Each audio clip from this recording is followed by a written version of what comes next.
O Supremo Tribunal Federal suspende a transferência do ex-presidente Lula para um presídio em São Paulo. A mudança havia sido determinada pela Justiça do Paraná. Jovem acusada de envolvimento na morte do jogador Daniel Correia sai da cadeia. No Rio de Janeiro, moradores do Complexo do Alemão ficam no meio do fogo cruzado durante uma operação da polícia. A gente sempre que paga pela guerra. Em São Paulo, assaltantes arrastam uma senhora para fora do carro para roubar o veículo em que ela estava. A Lei Maria da Penha faz 13 anos. E as denúncias de violência contra a mulher sobem mais de 10% no primeiro semestre. Som de escapamento de moto é confundido com tiroteio e provoca pânico em um dos pontos turísticos mais movimentados de Nova York. Donald Trump é recebido com protestos em cidades abaladas por massacres no último fim de semana. Em Brasília, o ministro do Meio Ambiente bate boca com deputados e deixa a Câmara escoltado.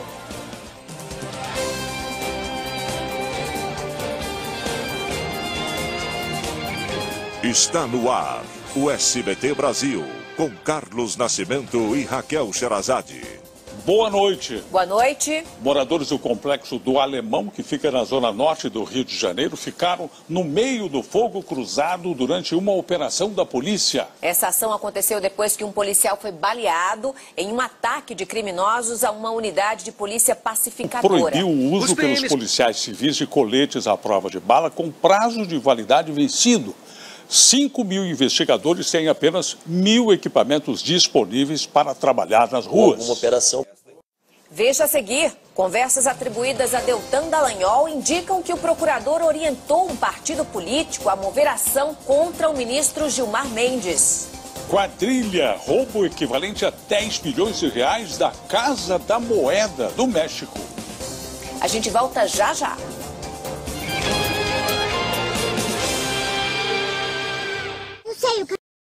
O homem apontado como mentor do assalto milionário no Aeroporto Internacional de São Paulo, que está foragido, tem uma longa ficha criminal. A primeira prisão dele foi há quase 40 anos. Segundo a polícia, ele já participou de vários roubos a carros fortes. 20 anos de prisão. Um homem foi morto durante uma tentativa de assalto à casa dele em Itaquaquecetuba, na Grande São Paulo. Em Santo André, no ABC Paulista, 3 bandidos violentos cometeram 4 assaltos na mesma noite e 2 deles foram presos. Câmeras de segurança registraram um desses crimes. Levado por ele, também não foi encontrado. E vamos a outras notícias pelo Brasil. Escondidos na calcinha. O Supremo Tribunal Federal suspendeu a transferência do ex-presidente Lula da Superintendência da Polícia Federal em Curitiba para uma prisão em São Paulo. A mudança tinha sido determinada pela Justiça Federal no Paraná. No processo. Depois de concluir a votação da reforma da Previdência em segundo turno, a Câmara dos Deputados deve terminar esta noite a análise de 8 destaques. Até agora, 4 deles já foram derrubados. Vamos ao vivo até Brasília falar com a repórter Juliana Lopes, que está no plenário. Boa noite, Juliana. Bem-vinda das férias, né? Do que se tratam esses destaques que foram rejeitados? Boa noite, Raquel, e a todos que nos assistem. Olha só, o plenário manteve no texto a regra que regulamenta a contribuição do INSS para trabalhadores intermitentes. Também foi derrubado o destaque que alterava um dos critérios para a concessão do benefício de prestação continuada, o BPC, além da retirada do texto das regras de pensões por morte. Essa mudança, inclusive, era a que mais preocupava o governo. Ontem, a votação em segundo turno da reforma da Previdência invadiu a madrugada. Veja na reportagem. Passava de meia-noite quando... salário mínimo.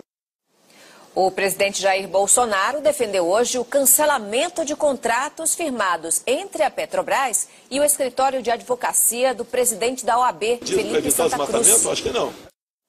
Além dos contratos citados nesta reportagem, o escritório de advocacia de Felipe Santa Cruz venceu no ano passado uma ação que evitou que a Petrobras pagasse 5 bilhões de reais em direitos trabalhistas por horas extras atrasadas a funcionários de plataformas de petróleo.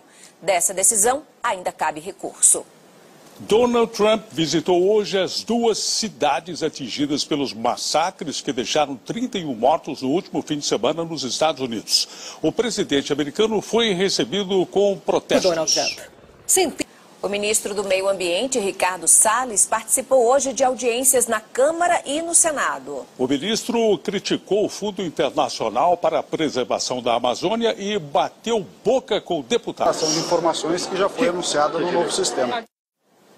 O presidente Jair Bolsonaro confirmou hoje que vai receber os dados sobre desmatamento na Amazônia antes da divulgação pela imprensa. Ele voltou a contestar o método de monitoramento do INPE, que é o Instituto de Pesquisas Espaciais. Para nossa economia. Novas mensagens atribuídas ao procurador Deltan Dallagnol, chefe da Lava Jato no Paraná, foram divulgadas hoje pelo portal de notícias UOL, em parceria com o site da Intercept Brasil. O procurador teria usado o partido Rede Sustentabilidade para propor uma ação contra o ministro Gilmar Mendes do Supremo Tribunal Federal. Sabe-se lá o que se fez nessas delações. A força-tarefa da Operação Lava Jato em Curitiba diz que não reconhece as mensagens e que o material oriundo de crime cibernético tem sido editado ou usado fora de contexto para embasar acusações e distorções que não correspondem à realidade. Você vai ver em instantes. Por que jogadores famosos com propostas internacionais estão preferindo voltar ao futebol brasileiro? A gente mostra já já.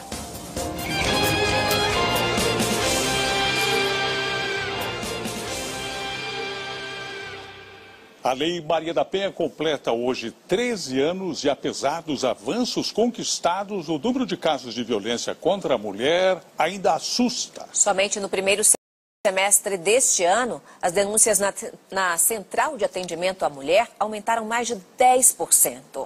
Se passou por isso, erga a cabeça e siga em frente. Relatos de um falso tiroteio provocaram pânico em um dos pontos turísticos mais visitados dos Estados Unidos.